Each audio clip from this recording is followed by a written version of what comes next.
दोस्तों इस वीडियो में हम बात करने वाले हैं क्वालिस के आगे के जो इंजन वाला हिस्सा होता है वो कई बार नीचे की तरफ झुक जाता है, तो उस हिस्से को हम यहाँ ऊंचा करने वाले हैं विदाउट किसी एनी पार्ट्स के चेंज किए। हम किसी भी पार्ट्स को चेंज नहीं करेंगे। हमने इसकी नाप ले ली है। ये अभी धुरी से बॉडी की जो ऊंचाई है वो 14 इंची की तरफ है, तो यहाँ हमने इसको नाप लिया है और दूसरी तरफ से भी इसी तरीके से नाप लेंगे। और दोनों तरफ से नाप लेने के बाद हमें ये अंदाज़ हो जाएगा कि ये कहाँ से ज़्यादा झुकी हुई है, कहाँ से कम झुकी हुई है या दोनों तरफ से बराबर झुकी हुई है। तो यहाँ इधर भी हमने नाप लिया, ये भी 14 इंची है। तो अब हम इसको यहाँ से 1 इंची ऊपर करने वाले हैं। उसके लिए हमें गाड़ी के नीचे की तरफ जाना पड़ेगा, जहाँ की इसकी स्टेबलाइज़र रॉड लगी हुई है, स्टेबलाइज़र बार लगी हुई है।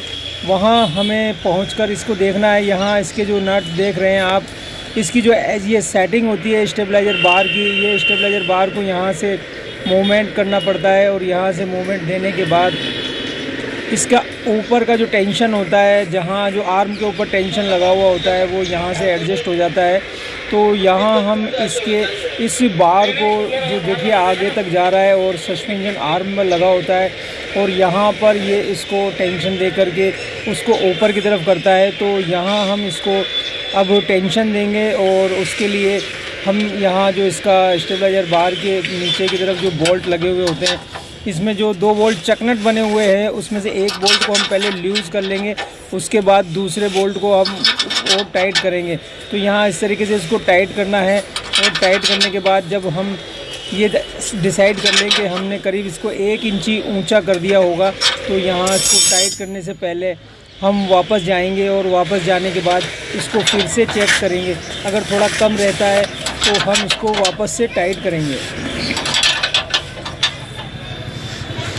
जब हम इसको बिल्कुल पूरी तरीके से डिसाइड कर लेंगे कि हमने जितना इसको हाइट देना होता है उतना दे दिया है, तो यहाँ बिल्कुल एडजस्ट होने के बाद पहले वापस से उसको चेक करेंगे और चेक करने के बाद देखेंगे कि यहाँ हमने इसकी हाइट को 1 इंची ऊपर कर दिया है। तो अब इसको दूसरी साइड से भी इसी तरीके से चेक करना है, दूसरी साइड भी हमें इसी तरीके से चेक करना है। दोनों साइड से हमने जो स्टेबलाइज़र को बढ़ाया था वहाँ हम यहाँ देख पा रहे हैं इसमें थोड़ा सा डिस्टेंस आ गया है, गैप आ गया है, तो यहाँ थोड़ा डिफरेंस है। तो यहाँ इसको भी इसी तरीके से एडजस्ट कर देंगे और एडजस्ट करने के बाद हम इसको चेक कर लेंगे। फिर इसके बाद व्हील जो चारों हैं उसके चारों व्हील का बॉडी से मेजरमेंट लेंगे, बॉडी की बिल्कुल सीध देख लेंगे, बिल्कुल एकदम धरातल पर सही तरीके से खड़ी करने के बाद इसकी जो हाइट है वो चारों तरफ के व्हीलों से नाप लेंगे। वो बिल्कुल सही होनी चाहिए, सब तरफ 15 ही होनी चाहिए, तो ये गाड़ी हमारी बिल्कुल एडजस्ट रहेगी, सीधी रहेगी।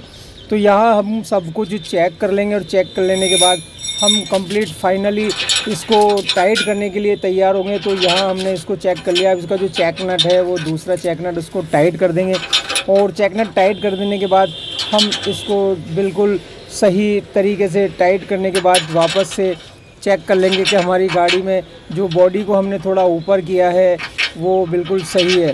तो ये मैंने आपको पुरानी क्वालिस जो होती है उस क्वालिस की बॉडी में अक्सर ये प्रॉब्लम आती है, मेरे पास बहुत प्रॉब्लम आती है कि वो गाड़ियाँ आगे झुक जाती है। तो ये आपको वीडियो अच्छी लगी हो तो लाइक एंड शेयर ज़रूर कर दें। जो मेरे चैनल पर नए हैं वो मेरे चैनल को सब्सक्राइब कर लें ताकि जब भी मैं कोई नई वीडियो डालूँ सबसे पहले आपको नोटिफिकेशन मिल जाए। तो मिलते हैं दोस्तों अगली बार नई वीडियो के साथ।